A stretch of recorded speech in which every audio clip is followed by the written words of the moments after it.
Carlos, Iniciativa Liberal, candidatura, porquê é que se estão a meter nessa loucura? Fala-me disto. É uma longa história, porque na realidade eu nunca me identifiquei com nenhum partido em Portugal, até ouvir o Carlos Guimarães Pinto a apresentar ideias em jornais, nas rádios, na televisão, e perceber, ok, finalmente está aqui alguém que está a falar para mim. Eu identifico-me com estas histórias, eu identifico-me com estas ideias e, pelos vistos, não estou assim tão sozinho quanto pensava. Graças a Deus.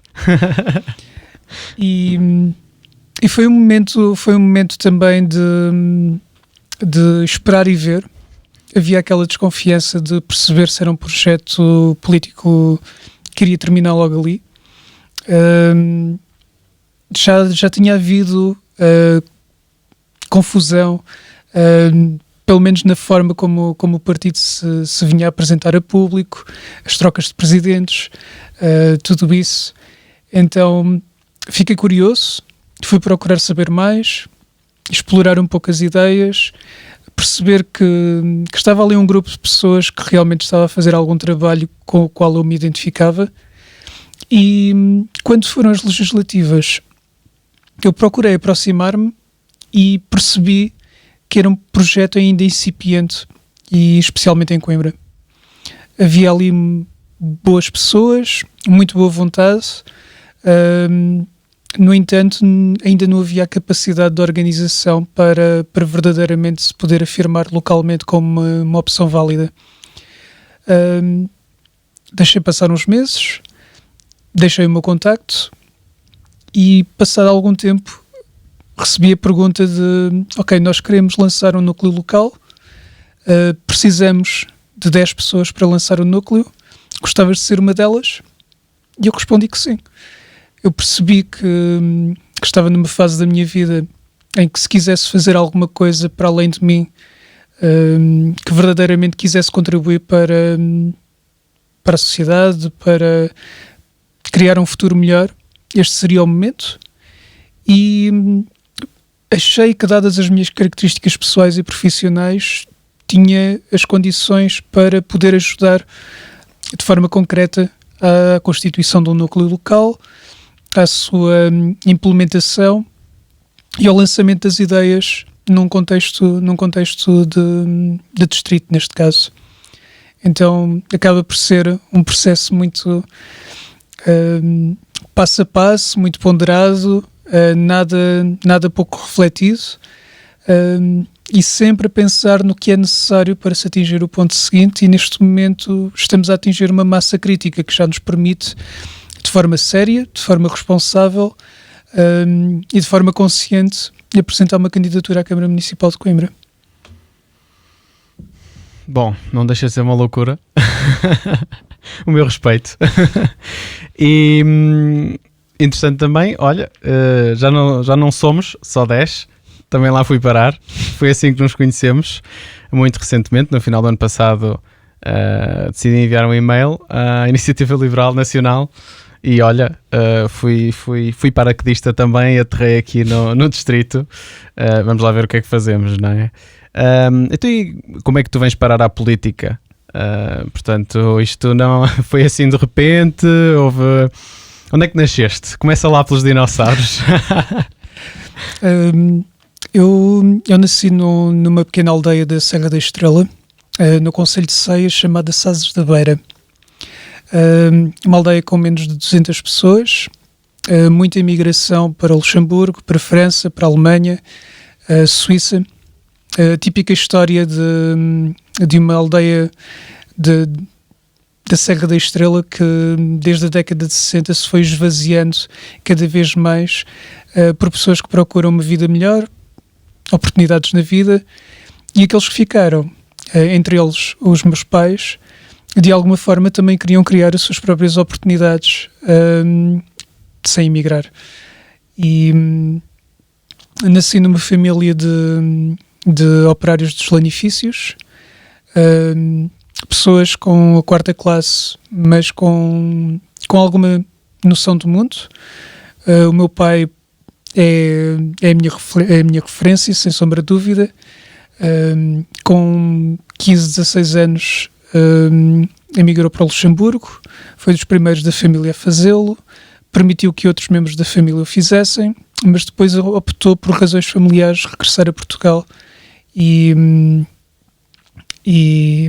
viver por cá. Eu não sei se também por isso acabou por lhe dar uma visão do mundo e uma perspectiva que o fez ambicionar mais para os seus filhos. E eu olho muito para o meu percurso de vida pelos olhos da visão que o meu pai teve de não confiar naquilo que eram as regras do jogo.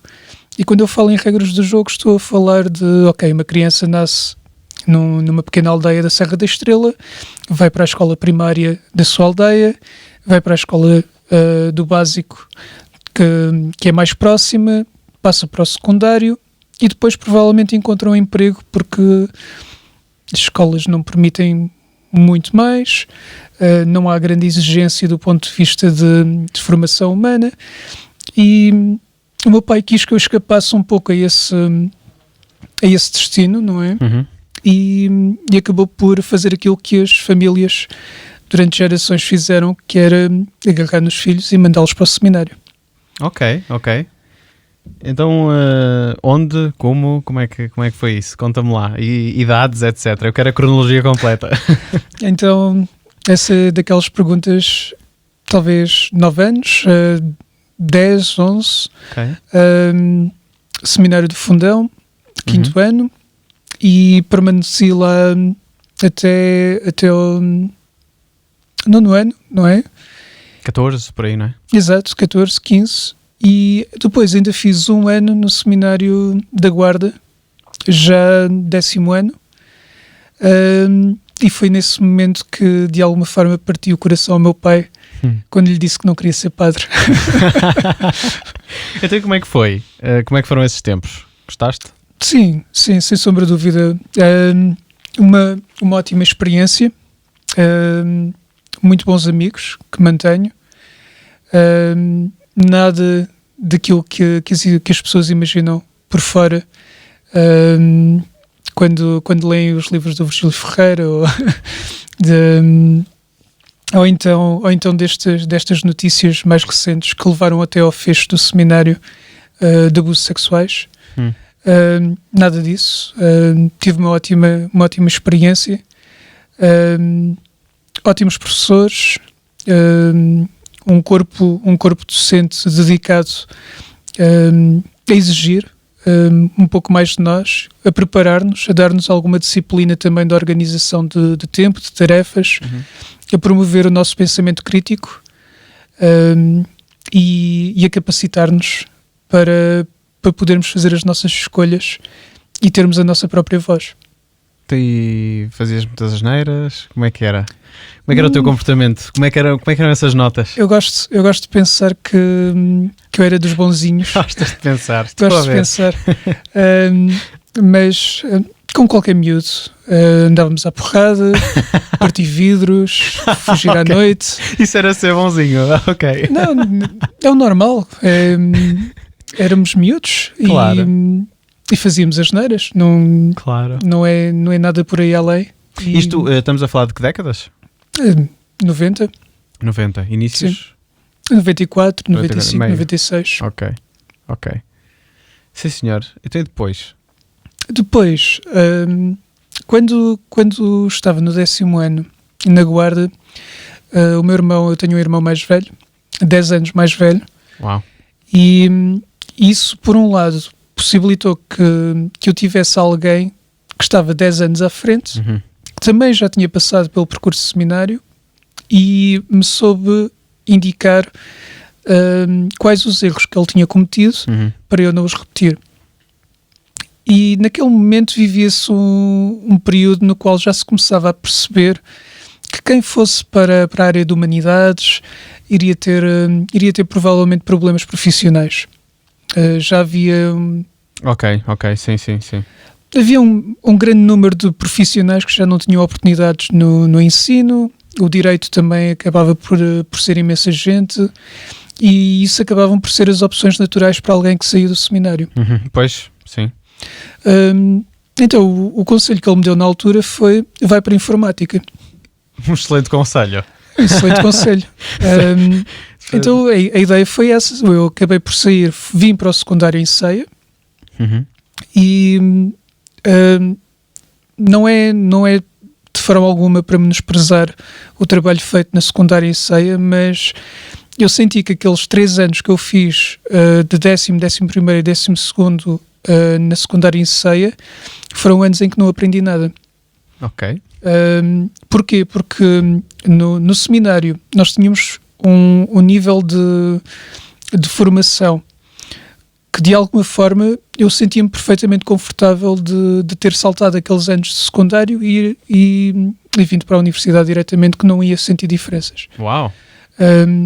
E esse tipo de educação é algo que eu acho que já não, se calhar já não existe.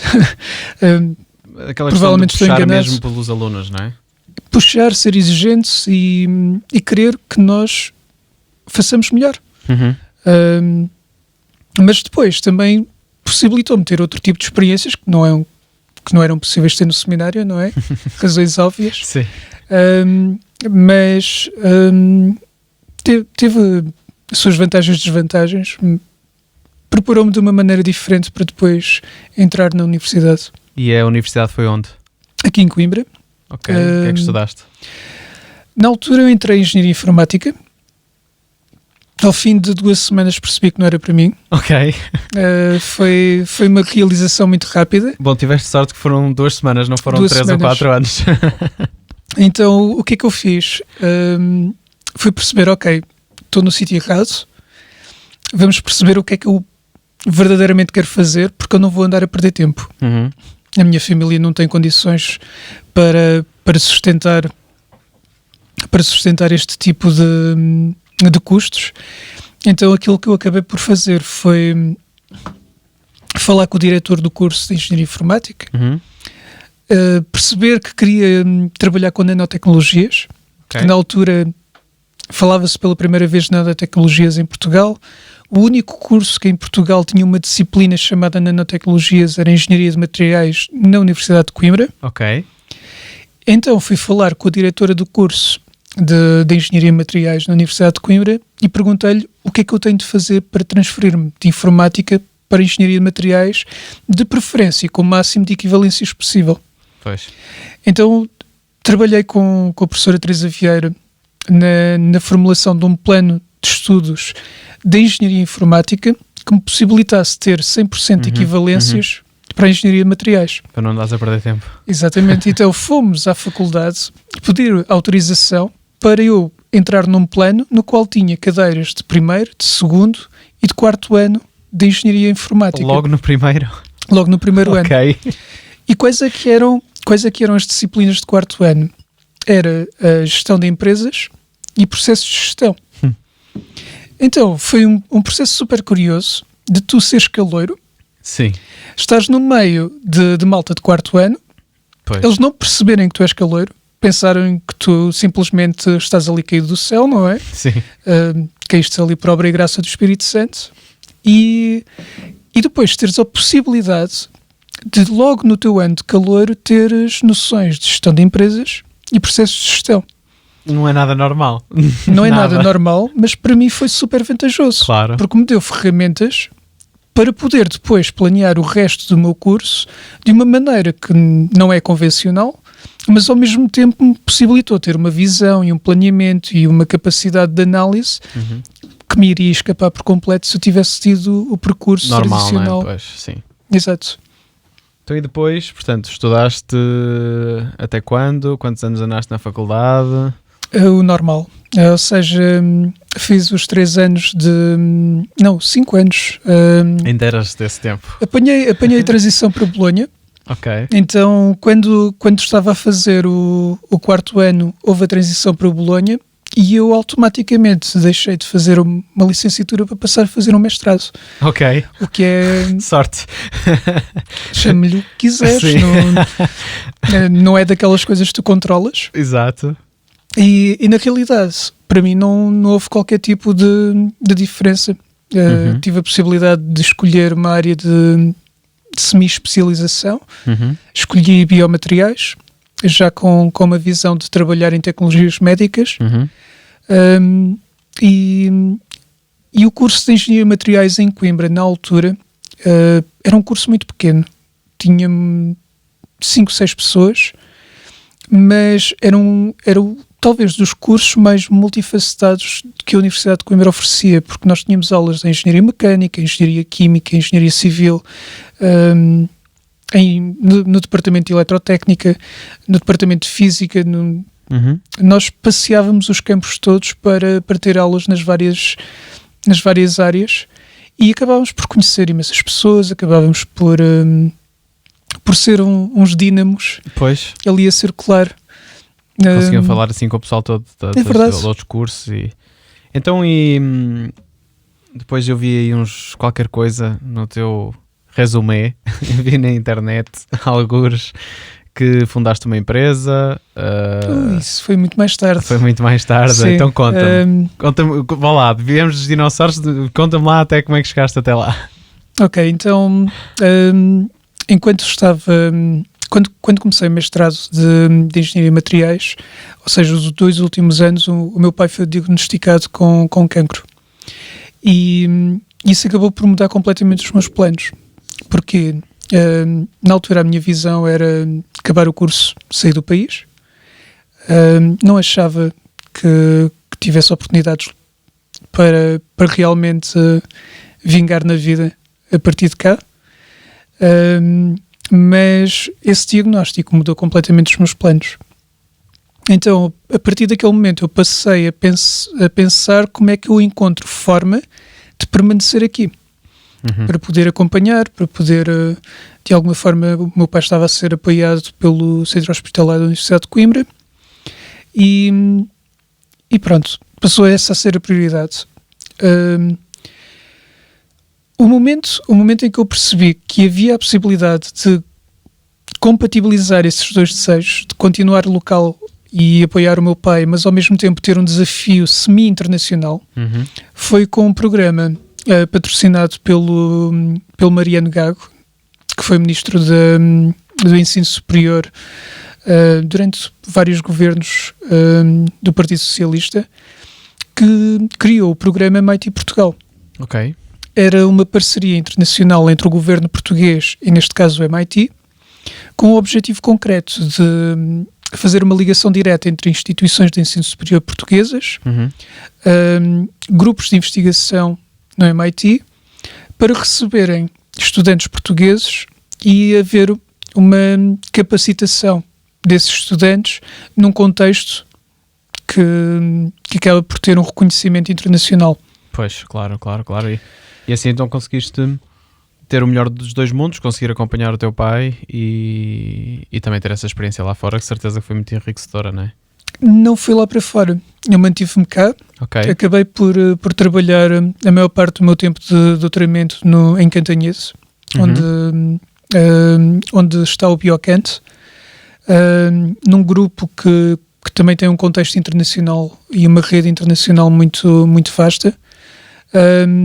E tive a possibilidade de trabalhar em tecnologias de ponta a partir de Portugal, com o apoio da Fundação para a Ciência e Tecnologia, e tecnologias que realmente me motivavam numa perspectiva de estou a desenvolver tecnologia que eventualmente pode ajudar pessoas que estão a passar por aquilo que o meu pai está a passar. E era muito essa a motivação que eu tinha. Mas também, já na altura, havia a motivação de alguma forma de fazer a transferência de tecnologia da bancada de estudo para uma eventual empresa. E foi essa uma das primeiras conversas que tive com o meu orientador de doutoramento na altura. Eu gostava que no final destes 5 anos de doutoramento eu tivesse alguma coisa que pudesse ser usada para lançar uma empresa. E que tal? Como é que foi depois isso? O que é que aconteceu? Que decisões é que tomaste? Eu quero chegar à do Doc. Mas ainda demora. Ainda demora muito?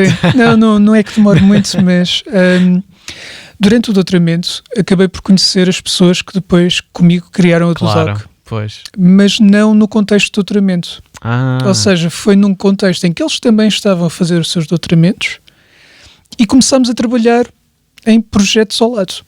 ok.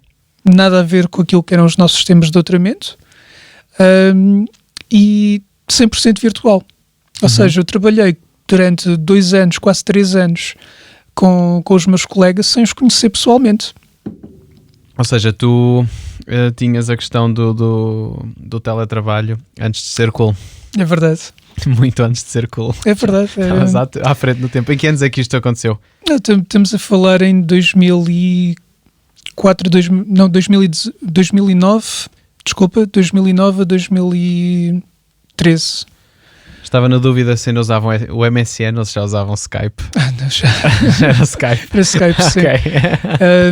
E a parte engraçada disto era, eu por um lado tinha o meu trabalho de doutoramento, mas ao mesmo tempo tinha interações fora do contexto de trabalho que me possibilitavam alargar horizontes. Uhum, E isso para mim era intelectualmente muito estimulante. uhum, uhum. Eu conseguia ter ali um ambiente no qual eu me sentia a desenvolver para além daquilo que era o foco do doutoramento, Pois. que acaba por ser muito exigente numa área nicho. E se calhar não assim tão útil para o dia-a-dia, Quando nós para a pensamos, vida, não é? pronto, quando nós pensamos dessa maneira, numa abordagem absoluta, sim, tens toda a razão, mas se pensarmos numa vertente mais alargada, tu tens pessoas a trabalhar em laboratórios em tecnologias que daqui a 20 anos vão Pois. estar a salvar vidas. Pois. Sim. A nossa dificuldade é termos a janela de tempo e os recursos que garantam que aquilo que está a ser feito hoje, daqui a 20 anos, tem esse resultado.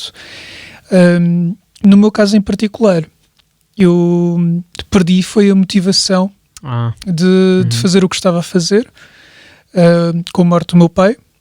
Ok. Foi um momento que para mim foi um momento de fratura. Perdi a motivação que me levava a trabalhar no doutoramento e eu acabei por concluir o doutoramento já em 2015, de forma muito arrastada, de forma muito com um grande compromisso por parte do meu orientador, com grande apoio dos meus colegas de laboratório, mas não com a chama que eu inicialmente tinha. Mas, ao mesmo tempo, aquele projeto que eu estava a fazer nos meus tempos livres estava a ganhar forma e não tinha nada a ver com aquilo que eu tinha desenvolvido durante o meu doutoramento, mas tinha encontrado pessoas com quem eu tinha gosto em trabalhar, que eu sentia que também tinham feito o doutoramento contigo e foram pessoas que conheceste nesse percurso.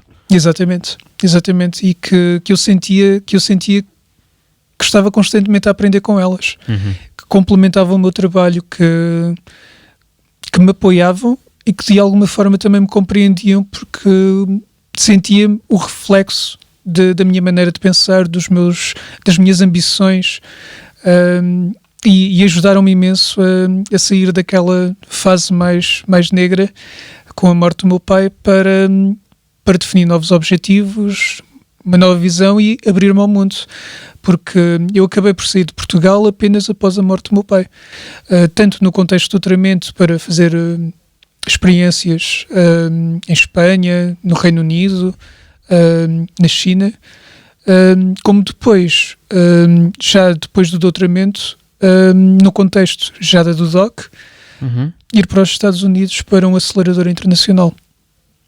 Acelerador internacional. Sim. Então, Um acelerador de empresas. Fala-me disso. Ok, então em 2014 o Federico e o Paulo regressaram a Portugal, São vindos de amigos Boston, teus? do programa MIT Portugal. Ok. E também sócios ou... Fomos os três que criámos a empresa.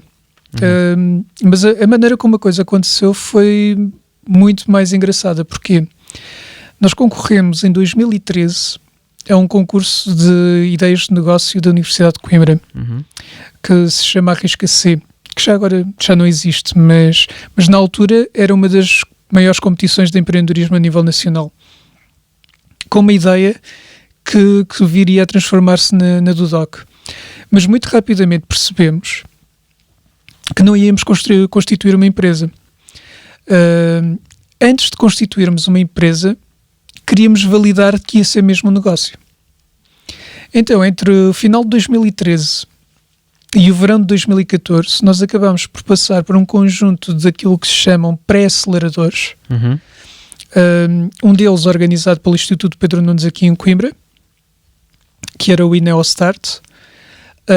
Outro em Lisboa, que foi organizado pela BTI, que era o Lisbon Challenge.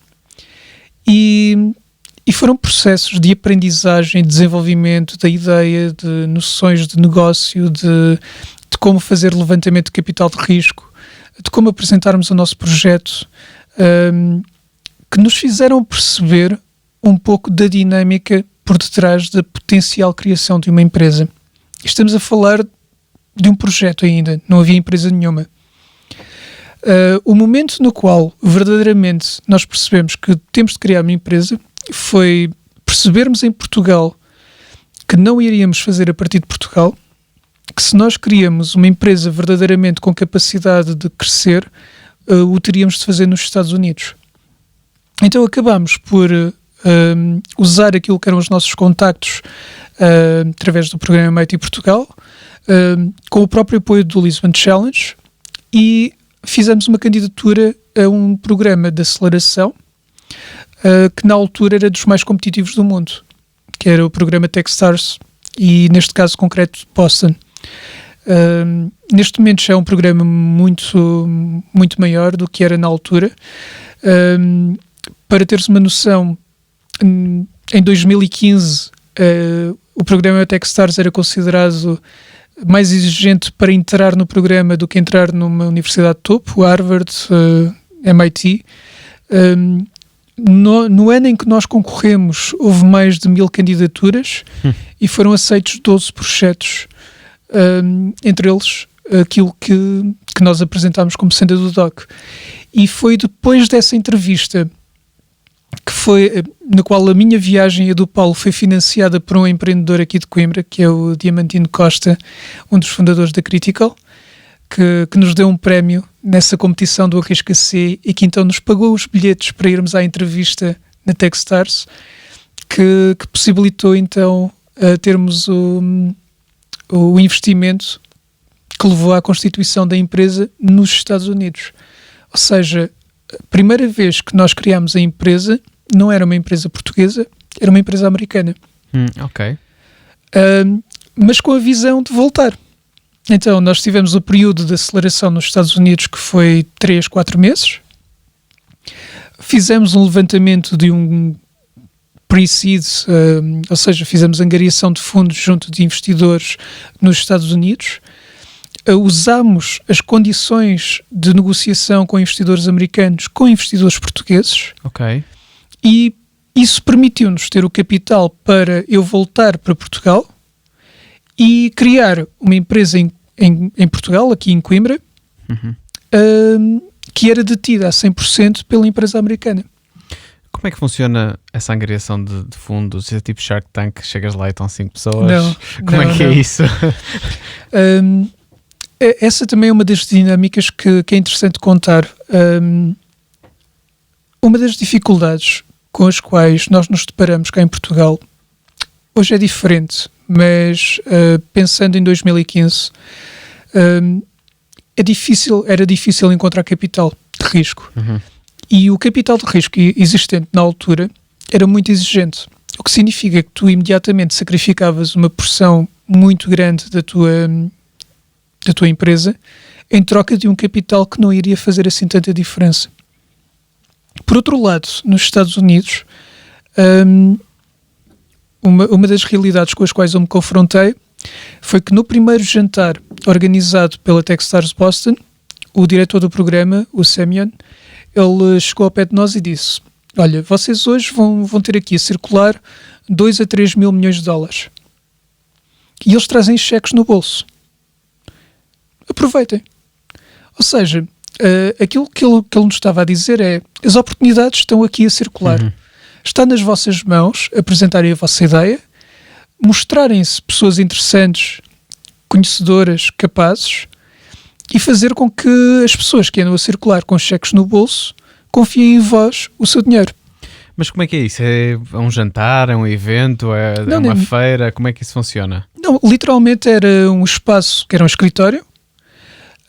O Semyon e os outros diretores do programa convidavam pessoas da comunidade que uns já foram empreendedores bem-sucedidos, outros são pessoas que simplesmente têm dinheiro porque o herdaram ou alguma coisa do género, e outros são mesmo profissionais da área de investimento de capital de risco. E o objetivo era convidá-los para virem até ao escritório, comerem, conversarem connosco, ouvirem um pitch. E nesses eventos eles falavam com quantas ideias diferentes? Eram só vocês ou havia... Eram só os 12.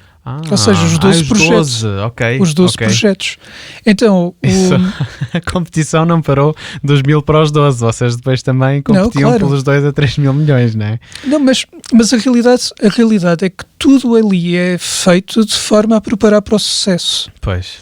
E o planeamento feito e a formação oferecida capacita cada um dos projetos para, nas suas dinâmicas próprias, nos seus mercados próprios, na sua estrutura tecnológica, na sua abordagem ao mercado, se tornem atrativos a diferentes tipos de investidores. Haveria projetos nos quais faria muito mais sentido um investimento de maior dimensão através de um fundo estruturado, ou projetos que tinham acabado de nascer como o nosso, que um conjunto de cheques de pequena dimensão poderiam fazer toda a diferença. Pois, ouvindo a história toda, pelo menos até aqui, porque já percebi que isto ainda continua, mas ouvindo a história, traz-me a um drink liberal que nós tivemos sobre a meritocracia.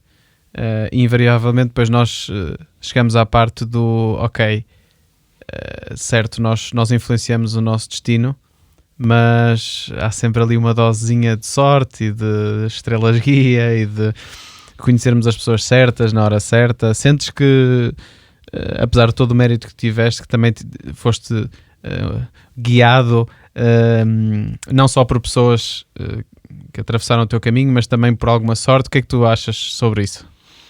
É uma dinâmica diferente. Em que sentido? Eu tive imensa sorte de ter o pai que tive. E fosse outra pessoa, o meu pai, provavelmente eu não tinha tido o percurso que tive.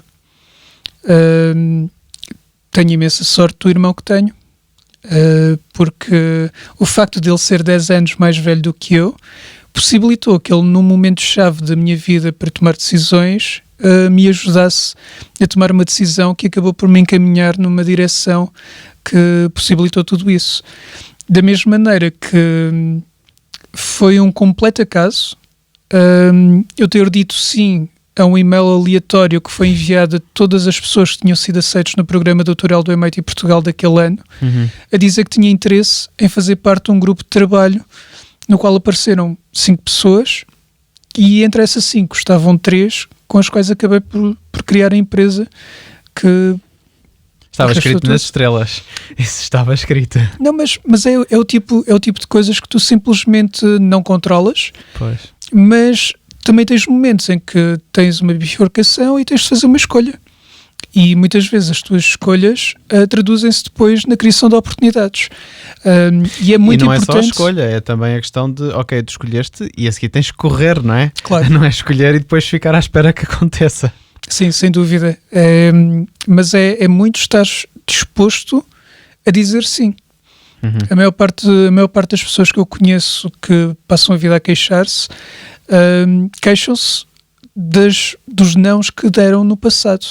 Pois. Ou dos momentos que de alguma forma não aproveitaram. E na minha ótica, aquilo que eu procuro de alguma forma, quando olho para trás e penso nas minhas más escolhas, não olho para elas como mágoa, porque olho para elas como uma forma de aprendizagem pela negativa. Pois, e com as ferramentas que tinhas na altura foi o melhor que conseguiste, não é? Exatamente. Em boa consciência. E compreender esse risco. Então, depois voltas para Portugal, não é? Fundas a empresa cá em Portugal.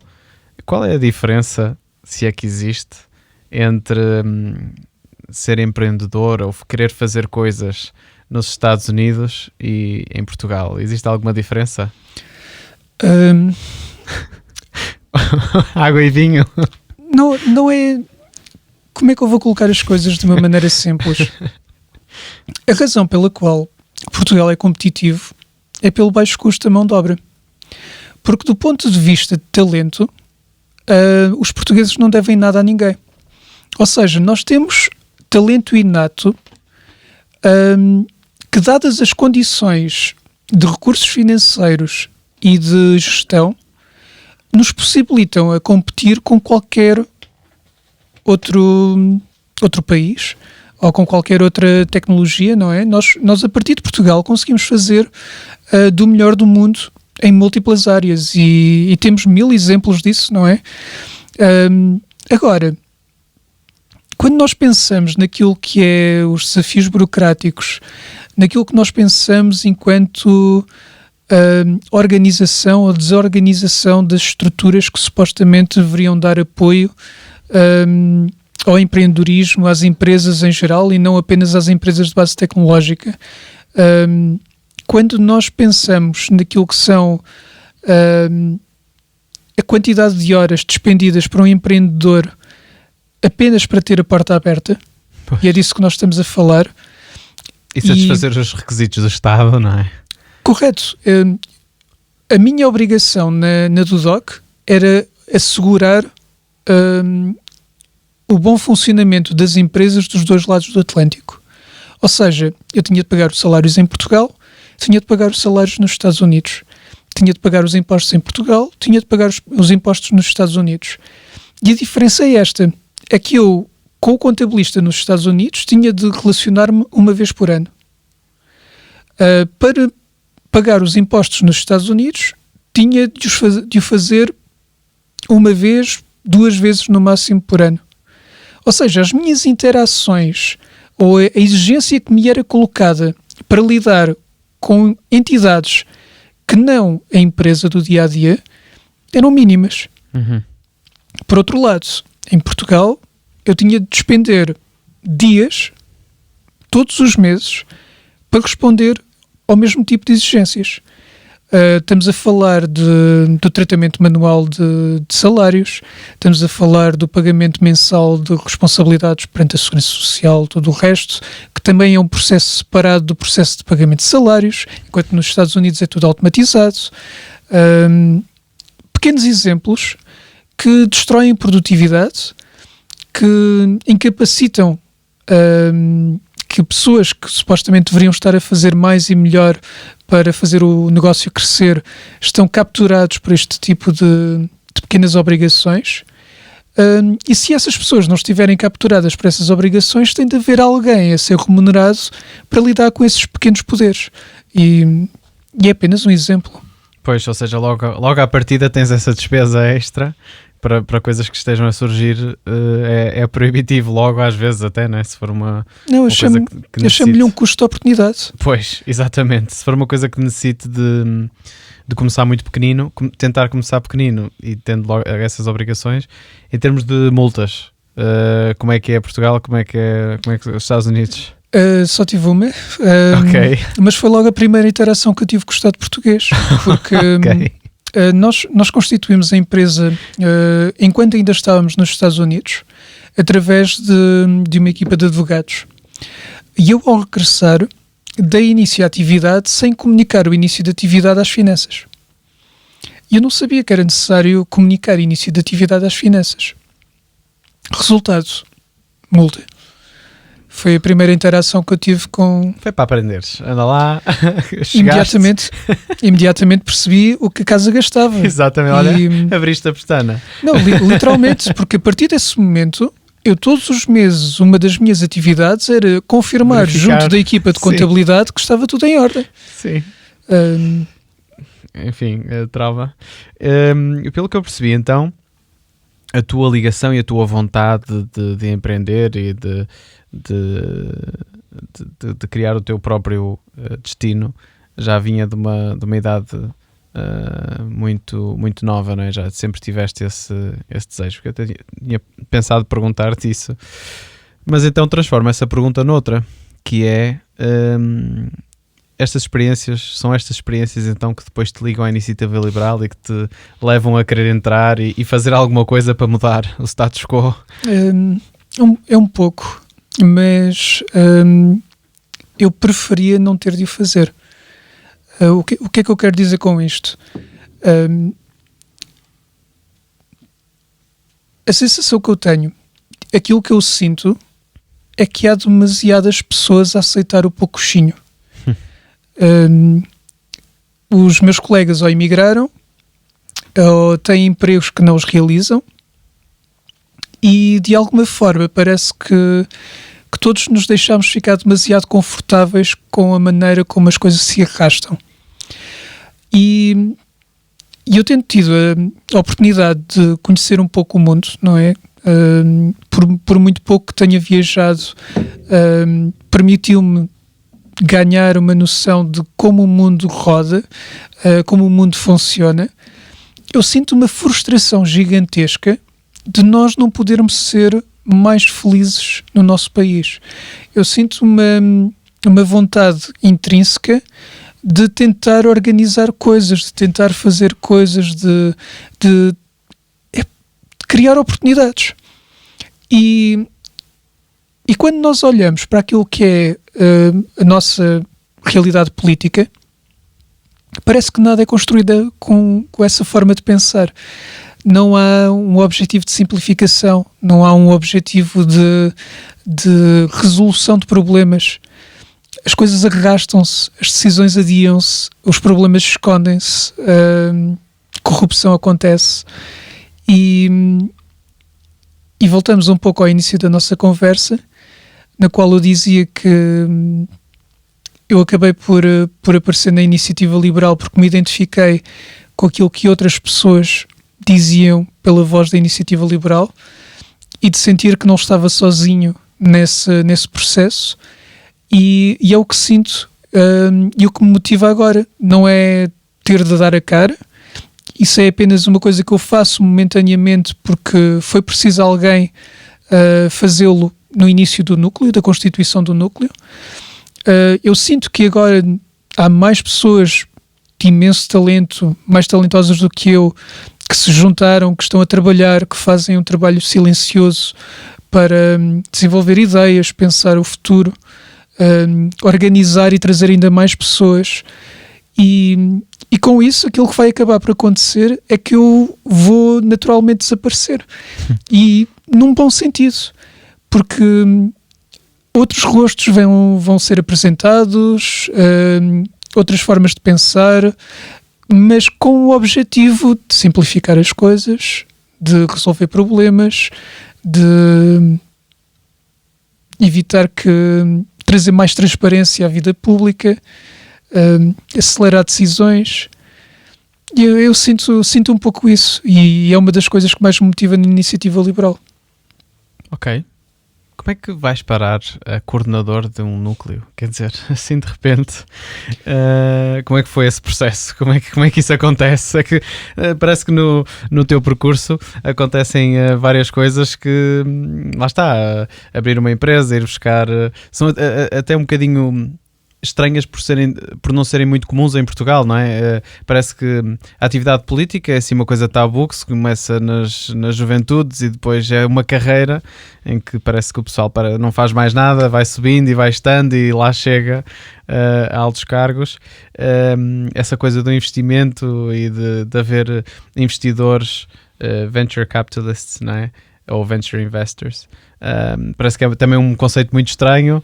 Portanto, depois de tanta coisa estranha, como é que tu vais parar a coordenador de um núcleo, de um distrito, de um partido novo ainda por cima, começar uma coisa do zero? Como é que isso acontece? Nós já falámos daquela questão do que é que te motiva. E aquilo que me motiva é construir coisas. No momento em que houve o desafio para se constituir o núcleo em Coimbra, a forma como eu olhei para este desafio foi: se há momento no qual eu posso contribuir de forma relevante e significativa para a iniciativa liberal, é agora. Porque eu tenho experiência de começar alguma coisa do zero, num contexto completamente diferente, mas aquilo que nós estamos a falar é organização e construção de processos, mobilização de pessoas, Principalmente, não é? identificação de recursos, perceber como organizar e comunicar ideias. E é lógico que não se podem fazer estas coisas sozinho, mas é necessário alguém que tenha algum tipo de experiência profissional que sustente este processo de construção. Então acabou por ser um cruzamento entre aquilo que era a minha experiência profissional e a necessidade concreta com a qual a iniciativa liberal se deparava em Coimbra naquele momento. Não que eu seja a pessoa mais qualificada para isso, mas era a pessoa que estava disponível para despender do seu tempo, a sua energia, dar a cara, publicar algumas coisas nos jornais, a tentar fazer aquele processo de sementeira que é necessário para efetivamente mais pessoas se aproximarem, mais pessoas se identificarem com as ideias. E nunca é demais reforçar que não é um partido de rostos, é um partido de ideias, e é com uma visão de construção de futuro. Então foi muito com esse sentido que acabei por aceitar esse desafio. Um partido de ideias e práticas, não é? Também. Ideias, ou melhor, ideias práticas, não é só Que ideais. resolvam, exato, que resolvam a vida das pessoas. E depois há uma diferença muito grande, pelo menos eu tenho-me apercebido disso, entre gerir uma empresa onde há remuneração por aquilo que as pessoas fazem e há uma motivação diferente. Como é que se lida com essa dificuldade de estar numa organização onde a tesouraria não é forte e não há essa motivação monetária? Como é que se faz, como é que se mobiliza pessoas nessa direção? Há assim um talento especial ou tens mesmo que selecionar as pessoas certas que estão motivadas? Como é que isso funciona? Não há um processo de seleção. A iniciativa liberal tem características únicas que faz com que haja um conjunto de pessoas que se aproximam não porque querem obter algo pela aproximação ao partido, mas porque sentem que, se querem um futuro melhor para os seus filhos, esse é o caminho. Então a maior parte das pessoas que se tornam membros e que oferecem do seu tempo à iniciativa liberal e o seu trabalho à iniciativa liberal são pessoas que sentem que, se não fizerem nada, os seus filhos vão viver num país mais pobre do que aquele em que eles vivem. Há uma motivação intrínseca ao desejo de querer, de alguma forma, contribuir para que Portugal seja um país melhor. Fazer mesmo a diferença. Exatamente. E a iniciativa liberal oferece algo que eu não consigo encontrar nos outros partidos, que é o reconhecimento do mérito. As pessoas têm a possibilidade de se fazer notar, têm a possibilidade de se fazer ouvir, mediante aquilo que sejam as suas próprias aspirações pessoais. Alguém que queira ter mais protagonismo vai ter esse protagonismo se o merecer. Se provar que não é apenas um papagaio, se provar que tem as características humanas, pessoais, profissionais, que lhe permitam subir até essa responsabilidade. E a mim dá-me uma tranquilidade gigantesca olhar à volta na iniciativa liberal Coimbra e reconhecer talento onde quer que olhe. Diferentes tipos de talento, diferentes capacidades de ação, de fazer coisas acontecer, mas cada pessoa com um mérito individual reconhecido, não apenas por nós, mas por quem não é liberal, por quem não está no partido, por quem interage no dia-a-dia pessoal e profissional destas pessoas. Eu estando por dentro, consigo confirmar que realmente a forma como nos damos internamente, para já a forma transparente, como todas as quintas, nós falamos abertamente com quem quer que apareça no Zoom, e nós falamos com toda a gente de forma perfeitamente transparente. Acho isso maravilhoso e importante. Não basta parecer, somos transparentes. Mas depois realmente a forma como trabalhamos juntos, para já essa tal questão de que tu falaste, de quando alguém aparece de novo com ideias novas ou sugestões e formas diferentes de fazer as coisas, as pessoas são ouvidas, e também independentemente das características da pessoa, porque eu já ouvi simpatizantes e membros nossos, até muito jovens, e que, se tem alguma coisa em condições para dizer, ouvimos. Não são silenciados por serem jovens, por serem mais velhos, por serem o que quer que seja, quaisquer que sejam as características. Acho que isso também é muito, muito interessante, porque mesmo noutros meios, em que se calhar isso até era mais expectável, que não num partido político, às vezes nem aí temos essa aceitação e essa integração. E eu tenho reparado que realmente, não sei se é transversal a todos os núcleos, mas pelo menos em Coimbra, este respeito que existe, e a frontalidade às vezes, também acho que é uma característica muito interessante, de quando achamos que a outra pessoa está na maionese, dizemos, e é tudo frontal e resolvido. Acho que realmente espelha muito aquilo que são, lá está, as ideias práticas, não é? São ideias que não são só ideias no papel, depois executamos. Não sei se sentes a mesma coisa. Não, sem dúvida. Sem dúvida. A maneira como acabamos por nos organizar. Primeiro, o perfil das pessoas que se aproximam do partido é um perfil que só por si já tem valor. Acreditam que o indivíduo pode fazer a diferença, não é? Exatamente. Ou seja, são pessoas que reconhecem em si mesmas o valor para pensarem diferente, quererem fazer diferente e sentirem-se Dom Quixote, de quererem transformar o mundo e ter uma visão ambiciosa de transformação do país. Porque na realidade é isso, nós somos pessoas ambiciosas, nós queremos mais para a nossa vida, queremos mais para a nossa comunidade, e se não fosse assim, eu não despendia do meu tempo para um grupo que não quisesse de alguma forma fazer com que a vida das pessoas na cidade fosse melhor, na região fosse melhor. Então, portanto, vocês apresentam uma candidatura sem candidato. O que é isso? Partido de ideias.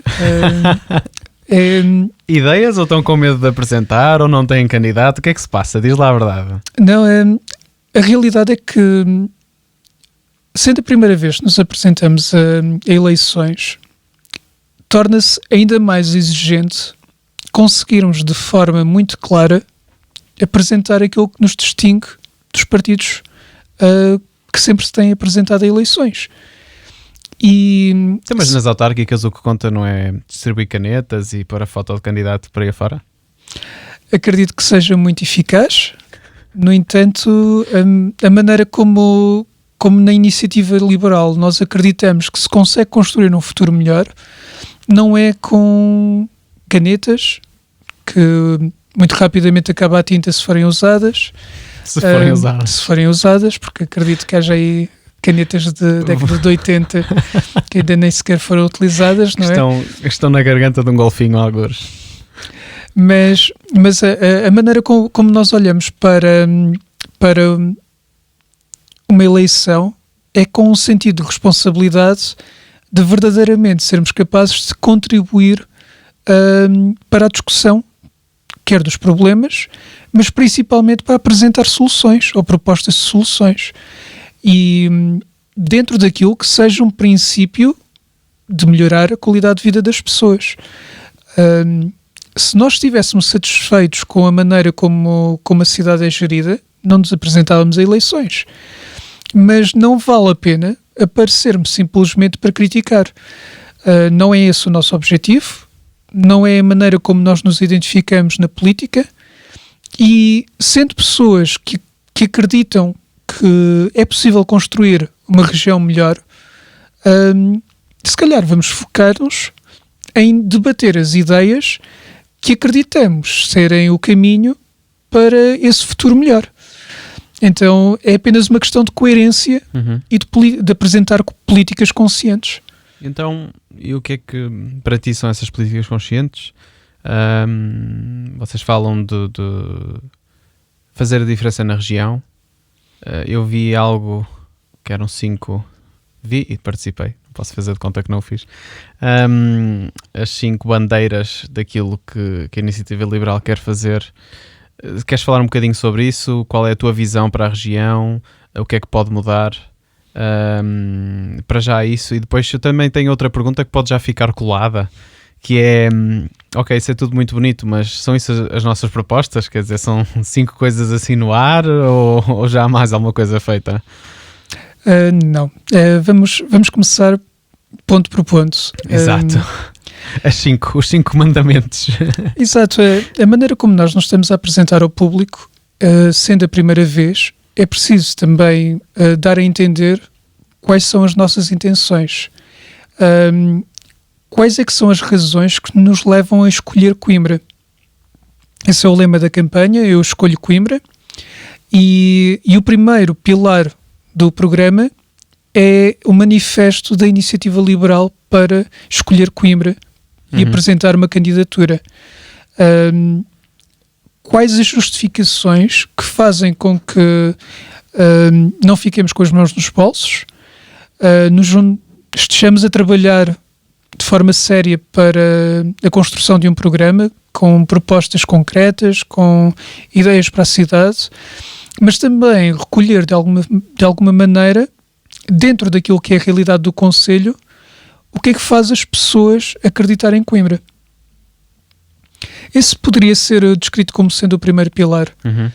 Depois temos o segundo pilar, que está relacionado com a transparência na governação, a maior necessidade de participação dos cidadãos naquilo que é o processo de decisão do dia-a-dia da gestão municipal, mas também a construção de um maior sentido de comunidade. É algo que nós temos vindo a assistir. Eu, quando vim para Coimbra, para a universidade, quase toda a gente era da académica. Eu agora não encontro muitas pessoas que digam que são da académica. E precisamos um pouco desse bairrismo, precisamos de ter esse orgulho próprio de afirmar em plenos pulmões que somos de Coimbra e que queremos o melhor para a nossa região. De certa forma temos um bocadinho um exemplo disso no Porto, em que se calhar existe esse bairrismo, eu diria saudável, mas não sei, às vezes um bocadinho excessivo, mas refere-te a esse tipo de sentimento, aquele orgulho tripeiro, haver aqui um orgulho de ser de Coimbra e das nossas coisas, da nossa história. Sentido de comunidade. É construir o sentido pessoas, exatamente. Das pessoas, exatamente. É mais do que andarmos preocupados com um grito de guerra, é verdadeiramente sermos capazes de construir um sentido de comunidade que eu sinto que está perdido, ou pelo menos tenho essa percepção. Depois temos a questão relacionada com os desafios de uma região que se quer afirmar, mas que tem vindo a perder-se um pouco ao longo do tempo. Então temos o pilar do Coimbra, líder regional, marca global. E o objetivo aqui é muito simples, é de que maneira é que nós vamos alavancar todo o potencial que a região tem para se afirmar enquanto líder nesta região, mas também internacionalmente como um local ideal para investir, fantástico para captar a atenção dos turistas e a visita dos turistas não apenas como ponto de passagem, mas como destino.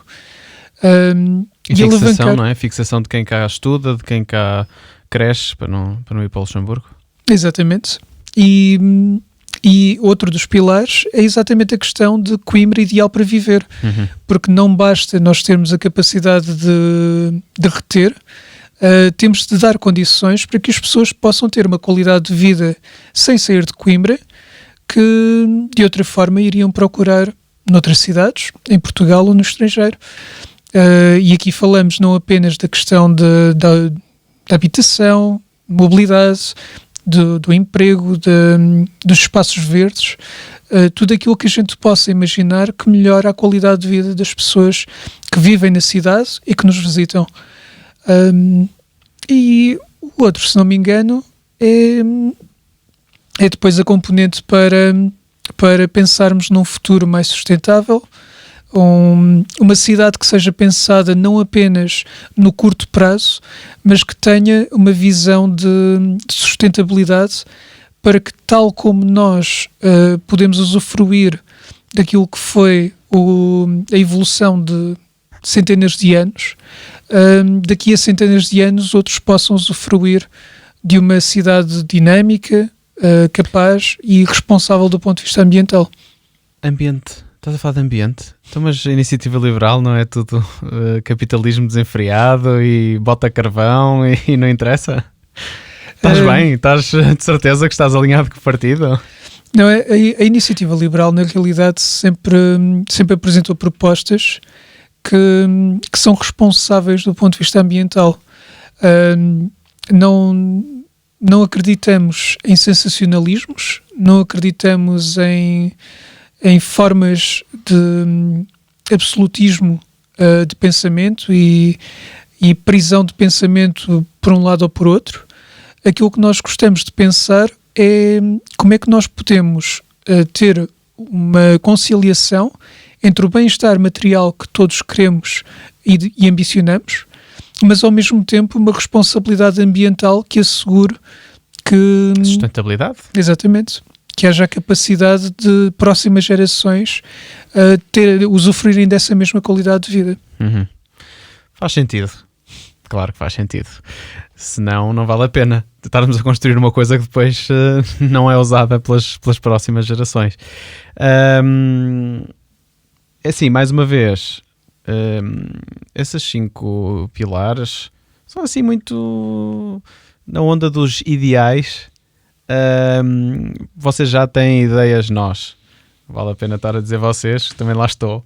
A marca global é particularmente familiar.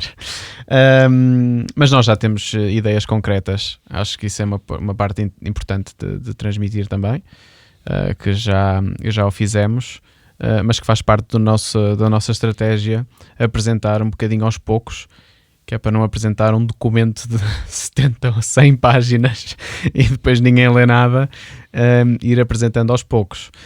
Assim sendo, e estou a adiantar-me porque também estou por dentro do percurso e do processo, e deixar a sugestão pré-negociada, mas assim fica gravado, de que as pessoas cujas especialidades são um desses pilares pudessem vir cá e falar daquilo daquilo em que pensaram, das propostas que acrescentaram ao nosso programa. E se achas que era uma boa ideia nós fazermos isso, mete lá isso gravado, que é para depois não poderes desmentir. Sim, sem dúvida. E mais do que isso, nós não queremos que o programa seja algo fechado unicamente ao grupo de membros da Iniciativa Liberal.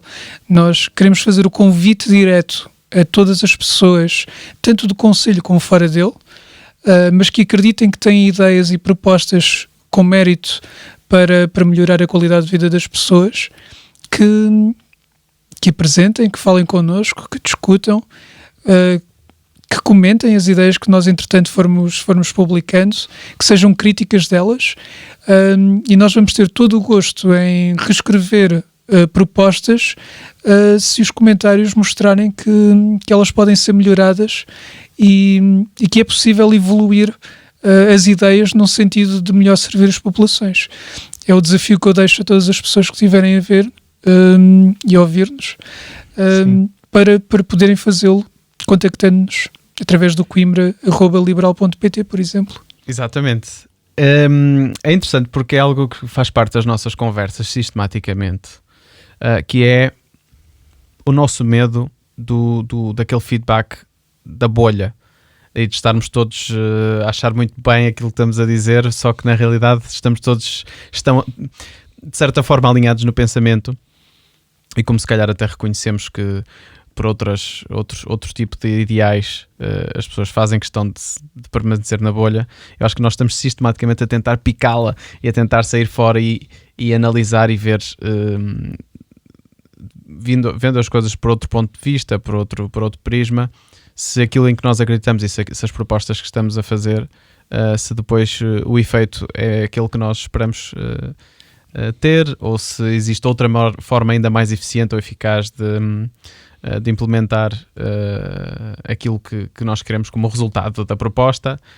Portanto, esse pedido de feedback estende-se a todo o tipo de pessoa, com todo o tipo de crença ou ideologia, que para nós é muito importante mesmo, e ter isso em consideração e analisar muito cuidadosamente aquilo que estão a ser as sugestões.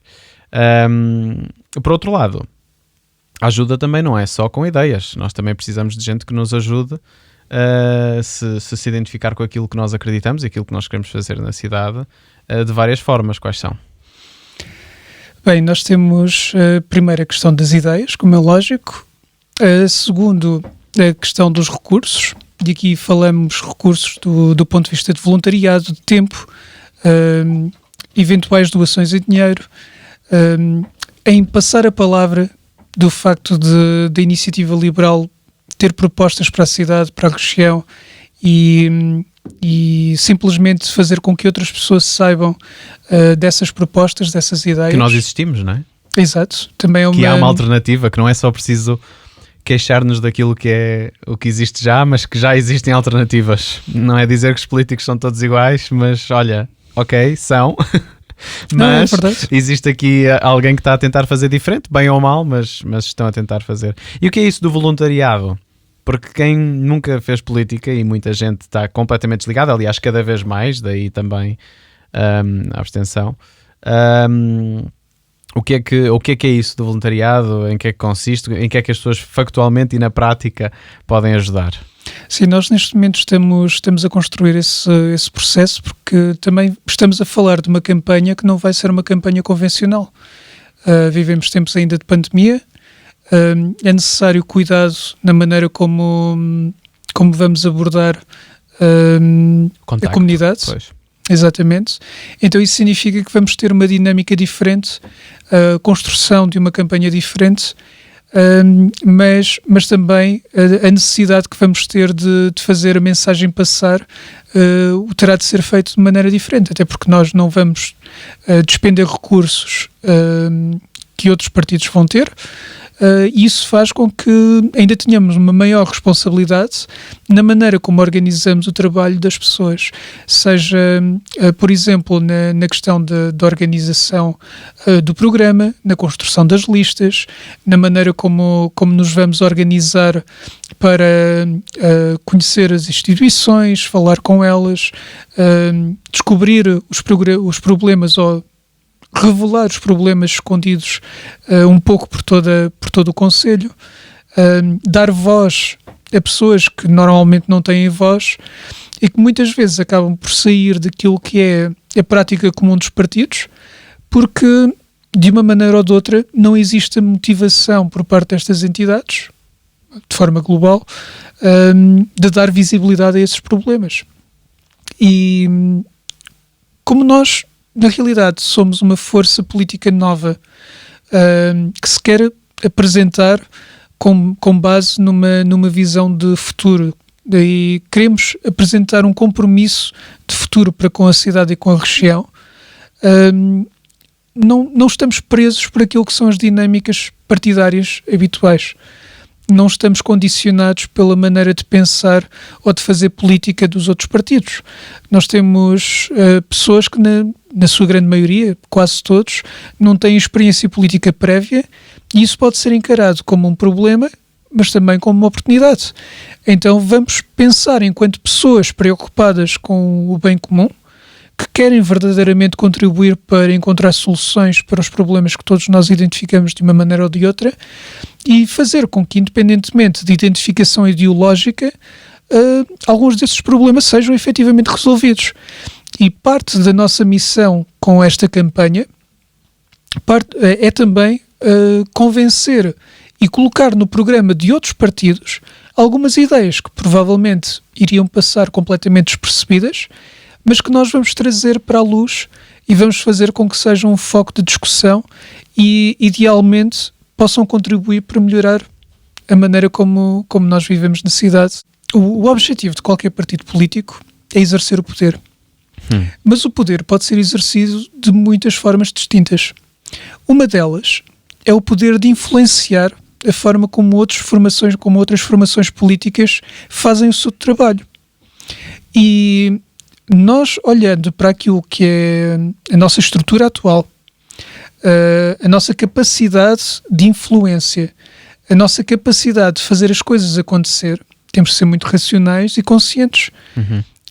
Então, do ponto de vista prático, se tivermos com o nosso programa a capacidade de influenciar outras formações políticas para elas melhorarem o seu programa por cópia direta do nosso e levarem esse programa para a frente, implementarem medidas que nós identificamos como sendo necessárias para o desenvolvimento do Conselho, para a melhoria da qualidade de vida das pessoas, para a simplificação de processos burocráticos, para a transparência, o aumento da transparência nas decisões camarárias, para o melhor comportamento dos agentes políticos.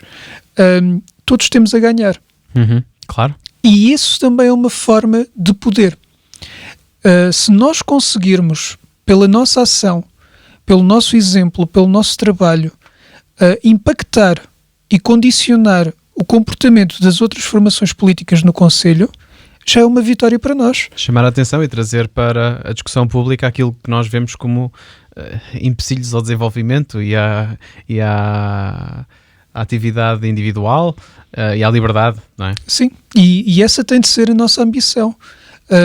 Eu acredito que com o tempo consigamos dar passos sólidos e as pessoas irem percebendo que não somos apenas fogo de vista, que estamos a procurar construir um programa político sério e comprometido com o futuro, mas com ambição. Queremos construir o futuro da região, mas não vamos fazer isso de um momento para o outro. É primeiro dar um primeiro passo, e esse primeiro passo é esta candidatura ao município de Coimbra. E, portanto, nesta candidatura, especificamente, do ponto de vista, não é ideológico, mas de ideias, até já falaste alguma coisa, e do ponto de vista prático, quais são os objetivos que nós temos para esta candidatura, o que é que nós queremos atingir, e que poder e que influência é que nós conseguiríamos extrair com esses objetivos, com a concretização desses objetivos? Ainda é cedo para publicamente falar de objetivos concretos. Internamente já temos essa ideia, já temos esses objetivos muito bem definidos. No entanto, não faz sentido expor aquilo que é a nossa ambição ou a falta dela para o exterior, sem primeiro provarmos o nosso valor. Mais do que definir objetivos e metas, aquilo que nós verdadeiramente temos de fazer neste momento é provar que merecemos a atenção das pessoas. E vamos fazer isso com a apresentação sustentada e consciente de propostas, de ideias e o lançamento de discussões com outras formações políticas, com quem desejar discutir connosco caminhos para o futuro, não é? Pois, a Web 2.0 foi quando conseguiste interagir com a web, e nós podemos fazer um programa 2.0 também, em que em vez de estar aqui a gospel, agora é isto. Conseguimos ter um diálogo com as pessoas, até porque a cidade, mais do que qualquer outra coisa, mais do que a história, mais do que a indústria que já é e que não há, a cidade são as pessoas, não é? E aquilo que é a governação local deve atender aos problemas das pessoas e não a problemas que nós hipoteticamente pensamos que existem e que são os problemas nos quais devemos estar focados. Não, os problemas são os problemas das pessoas, não é? É aí que nós devemos estar focados. Não, sem dúvida. Aquilo que tem de ser o eixo de qualquer candidatura, ou aquilo que deveria ser o eixo de qualquer candidatura que deve política. ser, não é? Exato. Pensar que os serviços municipais devem estar efetivamente ao serviço das populações. A prática diz-nos algo um bocadinho distinto, mas também se calhar um pouco pelo facto de sermos uma formação política recente, das pessoas que fazem parte serem jovens, serem profissionais com provas dadas, haver uma grande variedade naquilo que são as formações e visões do mundo, acaba por nos permitir também ambicionar a fazer política de maneira diferente. Então Sim. nada como alavancar isso e procurar contribuir de alguma forma para o futuro que queremos construir. E vamos ver como é que a população reage, como é que reagimos todos, não é? Se é algo bem-vindo, esperemos que sim. Pronto, fica então o convite feito. Quero cá mais gente da IEL, quero cá pessoal a apresentar aquilo em que acreditam e em que acreditamos, e a apresentar propostas concretas daquilo que queremos fazer e não só os tais 5 pilares. De resto, obrigadíssimo, foi muito interessante, gostei muito de ter esta conversa contigo. Obrigado. E tenho a certeza que vais voltar, não é? Diz lá. Acho que sim. Para contarmos depois o processo